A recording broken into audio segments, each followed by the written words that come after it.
नमस्कार। आज की इस चर्चा में हम एक ऐसी ऐतिहासिक लोक कथा के बारे में बात करने वाले हैं जो सच में दिमाग के तार खोल देती है।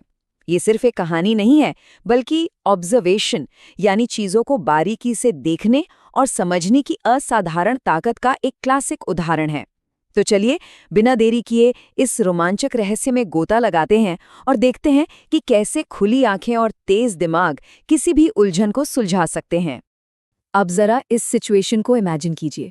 3 अनजान भाई हैं और उनके सामने खड़ा है एक गुस्से से आग बबूला होता हुआ घुड़सवार। वो चिल्लाकर इल्जाम लगाता है कि इन तीनों ने उसका कीमती ऊंट चुराया है और उसके परिवार को भी नुकसान पहुंचाया है। स्थिति इतनी गंभीर थी कि सच में जान पर बनाई थी। और यहीं से इस पूरी घटना की सबसे बड़ी मिस्ट्री जन्म लेती है। मतलब, बिना किसी चीज को अपनी आंखों से देखे कोई उसके बारे में सब कुछ कैसे बता सकता है।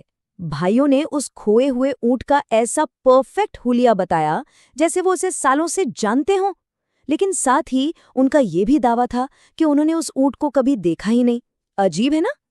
तो इस पहली पहेली को सुलझाने से पहले आइए देखते हैं कि 3 भाइयों की ये अनोखी यात्रा आखिर शुरू कैसे हुई। दरअसल पिता के गुजर जाने के बाद भविष्य की चिंता और काम की तलाश में इन भाइयों को अपना घर छोड़ना पड़ा। जरा सोचिए, 39 दिनों तक सुनसान घाटियों और ऊंचे पहाड़ों के बीच से गुजरना कितना थका देने वाला रहा होगा। और आखिरकार 40वें दिन पैरों में छाली लिए और भूख से बेहाल वे एक बड़े नगर की सीमा पर पहुंचते हैं। और बस इसी अनजान नगर की सीमा पर कदम रखते ही सामना होता है उस खोए हुए ऊंट के रहस्य से। बिना किसी ऊंट या उसके मालिक से मिले सबसे बड़े भाई ने अचानक दावा किया कि यहाँ से एक बहुत बड़ा ऊंट गुजरा है। कुछ कदम आगे चलने पर मझले भाई ने कहा कि वो ऊंट पक्का एक आंख से देख नहीं सकता। और हद तो तब हो गई जब सबसे छोटे भाई ने कहा कि उस ऊंट पर एक महिला और एक छोटा बच्चा भी सवार थे। उन्होंने ये सब बस हवा में नहीं कहा था। जाहिर है, यहाँ एक बहुत बड़ा वैचारिक टकराव होना ही था। भाइयों का सीधा सा दावा था कि वे ऊंट से कभी नहीं मिले, लेकिन दूसरी तरफ मालिक को पूरा यकीन था कि अगर कोई ऊंट की इतनी डिटेल जानता है तो 100% वही चोर है। उसका लॉजिक अपनी जगह एकदम पक्का था कि बिना देखे इतना अचूक ज्ञान होना तो नामुमकिन है। गुस्से में अंधे हो चुके मालिक ने उनकी एक सफाई नहीं सुनी, अपनी तलवार निकाली और उन्हें सीधा ले गया राजा के दरबार में। अब राजा ने दोनों पक्षों की दलीलें सुनी और सच कहें तो राजा का निष्कर्ष भी बिल्कुल प्रैक्टिकल था। मैं बिना देखे इतनी सटीक जानकारी होना लॉजिक के हिसाब से तो असंभव ही लगता है। इसलिए राजा ने भी यही माना कि अगर भाइयों को सब कुछ पता है और फिर भी वे कह रहे हैं कि उन्होंने ऊंट नहीं देखा, तो वो पक्का झूठ बोल रहे हैं और वही असली चोर हैं। लेकिन जब भाइयों ने पूरे कॉन्फिडेंस के साथ अपने बेगुनाह होने की बात दोहराई, तो राजा ने उनका एक अल्टीमेट टेस्ट लेने का फैसला किया। और यहाँ से शुरू होता है संदूक का रहस्य। राजा ने दरबार में चुपचाप एक बहुत बड़ी पेटी मंगवाई। अब भाइयों का कमाल देखिए। पेटी के करीब जाए बिना ही सबसे बड़े भाई ने कहा कि इसके अंदर कोई छोटी और गोल चीज है। मझले भाई ने उसमें एक और कड़ी जोड़ी और कहा कि वो चीज एक अनार है। और सबसे छोटे भाई ने तो जैसे छक्का ही मार दिया, ये कहकर कि वो अनार अभी कच्चा है। पूरा दरबार हैरान रह गया जब राजा ने वो संदूक खोला और उसमें सचमुच एक कच्चा अनार निकला। इस अचूक प्रदर्शन ने राजा को पूरी तरह से चौंका दिया। उन्हें तुरंत निर्दोष तो मान लिया गया, लेकिन अब राजा इस बात को जानने के लिए बेताब था कि इस जादुई लगने वाले ज्ञान के पीछे का असली राज क्या है। और यहीं इस पूरी कहानी का सबसे दिलचस्प हिस्सा आता है, बुद्धिमानी का रहस्य। चलिए समझते हैं कि उनके दिमाग ने कैसे काम किया। तो बात बस इतनी सी थी कि उन्होंने अपने आसपास के माहौल को बहुत बारीकी से पढ़ा था। धूल में पैरों के गहरे निशान थे, मतलब ऊंट का वजन बहुत ज्यादा था। सड़क के सिर्फ बाईं ओर की घास खाई गई थी और बाईं ओर की बिल्कुल अछूती थी।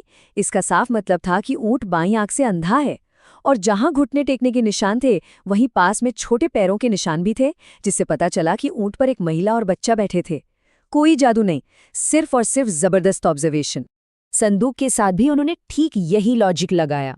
बड़े भाई ने देखा कि पेटी को महल के बगीचे की तरफ से बहुत संभाल कर लाया जा रहा है, मतलब अंदर कोई छोटी, नाजुक और गोल चीज है। मझले भाई को पता था कि इस बगीचे में अनार के पेड़ हैं, तो वो चीज अनार ही हो सकती थी। और छोटे भाई ने बस खुली खिड़की से बाहर देखा, जहां पेड़ों पर लटक रहे सारे अनार कच्चे थे। उसने तुरंत हिसाब लगा लिया कि पेटी के अंदर का अनार भी पक्का कच्चा ही होगा। सब कुछ सामने था, बस देखने का नजरिया अलग था। इन भाइयों की इस पैनी नजर और कमाल के दिमाग ने राजा का दिल जीत लिया।